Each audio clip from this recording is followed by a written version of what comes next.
My name is Claire Dawson, and at 32 years old, I thought I knew exactly what my future looked like. A loving husband, a baby girl on the way, a small house outside Seattle, and a family I had spent 7 years building. I was wrong. It happened on a Tuesday morning. I was 38 weeks pregnant when I woke up and realized my husband Ryan wasn't in bed. At first, I smiled.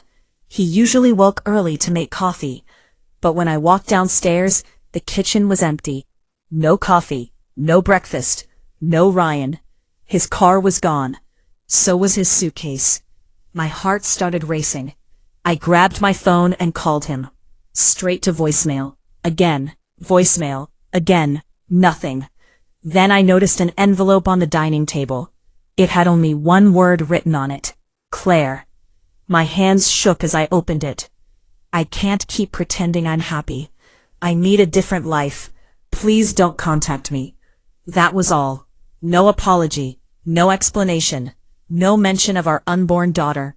7 years, reduced to 2 sentences. I stood there staring at the letter, until tears blurred every word. Then my phone buzzed. For one impossible second, I thought Ryan had changed his mind. Instead, it was my best friend Hannah. Don't open Instagram. My stomach dropped. I opened it anyway. Ryan had uploaded a selfie from the airport, standing beside another woman. His arm wrapped around her shoulders. The caption read, "Finally choosing happiness." Posted 23 minutes earlier. The comments were already pouring in. "You two look perfect together. So happy you finally followed your heart." Nobody knew. He had left his 8 months pregnant wife behind. I quietly closed the app. Then I blocked him. No angry post, no public drama. Just silence. Because I had something far more important to protect. My daughter. I placed both hands on my belly. "I promise you," I whispered through tears. "You'll never question whether you were loved." Outside, rain began tapping against the windows. Inside, my whole world had fallen apart. Ryan's new life was already beginning to collapse. The next morning, I woke up hoping it had all been a nightmare. It wasn't. Ryan's side of the bed was still empty. His closet was half vacant. His toothbrush was gone. So was every trace of the future we'd planned together. I forced myself to eat breakfast for the baby's sake, even though every bite felt impossible. At 10 o'clock, someone knocked on my door. It was Ryan's mother. Linda stood there holding a small bag of baby clothes. The moment she saw my face, she knew. "He really did it," she whispered. I nodded. She burst into tears. "I told him not to leave you." I stepped aside and let her in. She looked around the nursery we'd spent months decorating together. Pink walls, tiny stuffed animals, a white crib Ryan had built with his own hands. Linda sat down in the rocking chair and covered her face. "I don't recognize my own son anymore." Neither did I. Then she said something that changed everything. "LL, he quit his job last week." I stared at her. "What? He never told you?" I slowly shook my head. "He said he had a better opportunity." Linda looked confused. "There wasn't another job. He simply resigned." A cold feeling settled in my stomach. Ryan hadn't just abandoned his family. He had abandoned his career too. 2 days later, labor began. The contractions hit while I was folding tiny baby clothes. This time I didn't cry. I picked up my hospital bag, called a taxi, and quietly left the house. The same house Ryan had promised we'd bring our daughter home to. 16 exhausting hours later, my daughter was born. She was beautiful. Tiny fingers, dark hair. The loudest cry I'd ever heard. The nurse placed her in my arms. What will her name be? I smiled through happy tears. Emma. At that exact moment, my phone vibrated. Unknown number. Against my better judgment, I answered. It was Ryan. I heard the baby was born. I remained silent. Can I come see her? You knew I was in labor. Yes. And you still didn't come? Silence. Then he quietly said, I didn't know how to face you. I looked down at Emma sleeping peacefully. You made that decision when you walked away. I ended the call. There were no tears, only peace. 3 days after leaving the hospital, an email arrived. It was from Ryan's former employer. At first, I thought it had been sent by mistake. Then I opened it. The company was asking if I had any forwarding address for Ryan. He had disappeared without completing important financial reports.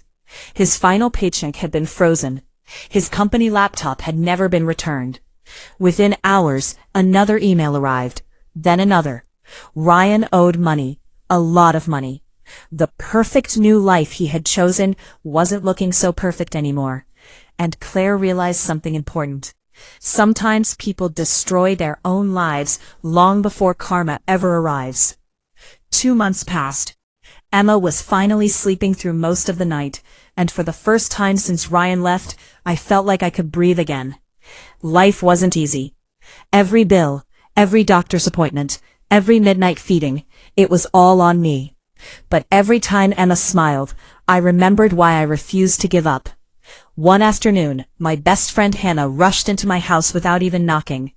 You need to see this. She handed me her phone. Ryan's girlfriend, the same woman he had left me for, had posted on social media.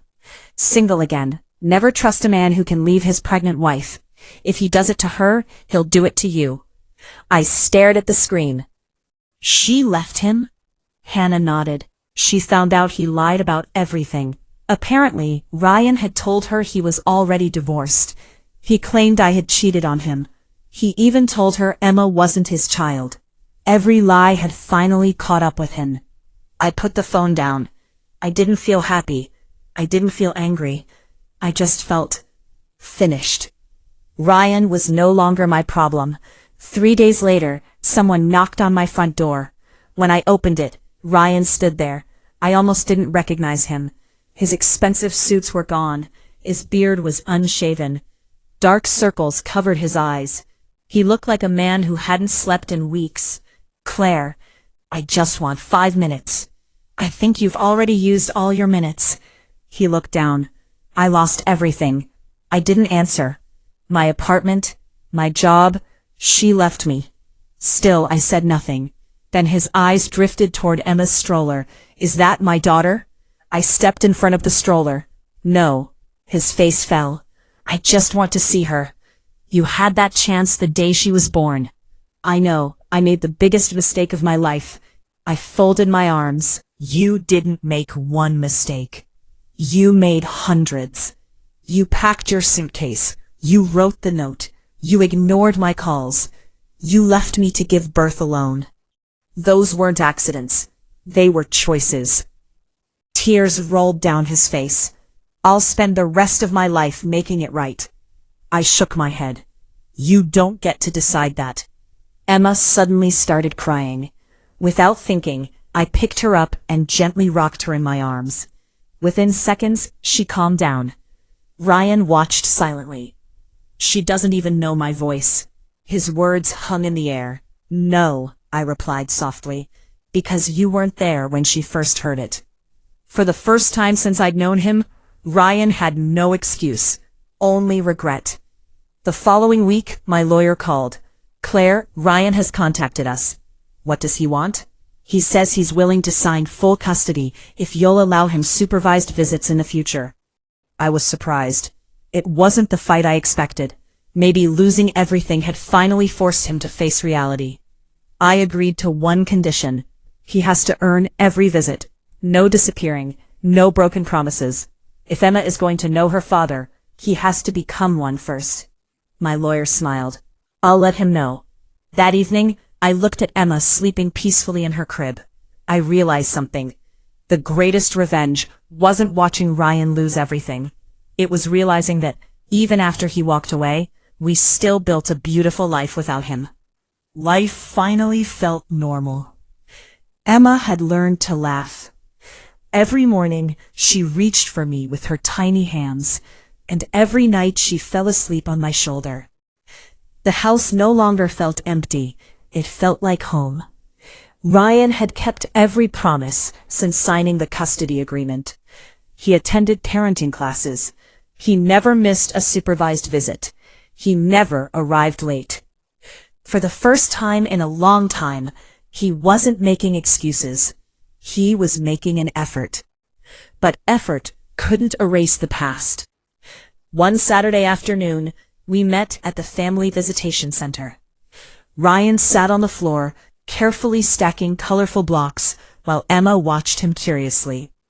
She didn't call him Dad. She didn't even know who he was. To her, he was simply a kind stranger who visited once a week. Ryan looked at me. I know she'll probably never trust me. I answered honestly, she's too young to remember what happened. But one day she'll ask why you weren't there. He lowered his eyes, and I'll tell her the truth. Those words surprised me. No lies? He shook his head. No more lies. I've lied enough.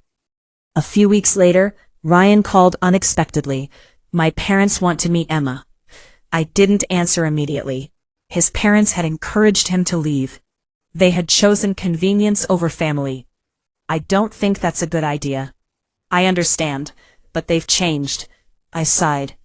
Ryan, some doors don't reopen. They'll have to live with that. He didn't argue. They deserve that. Another year passed. Ryan slowly rebuilt his career.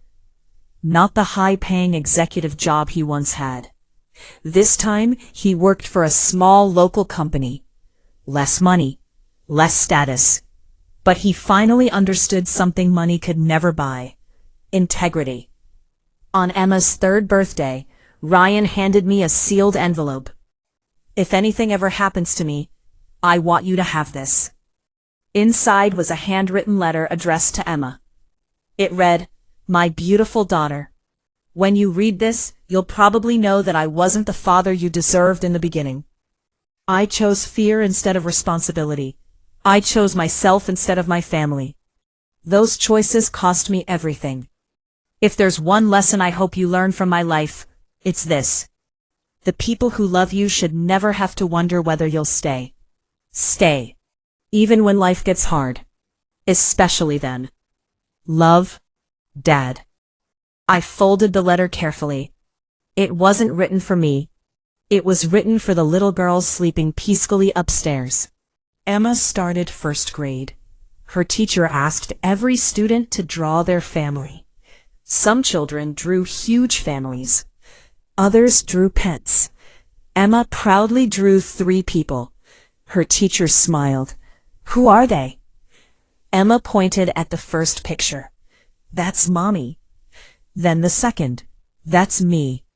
Finally, she pointed at the 3rd figure. "And that's my dad." The teacher asked gently, "Does your dad live with you?" Emma smiled. "No, but he comes every week. He reads me stories. He never misses my soccer games. He says people can make big mistakes, but they should spend the rest of their lives fixing them." When I heard those words during parent-teacher night, I quietly wiped away a tear. Ryan had lost everything.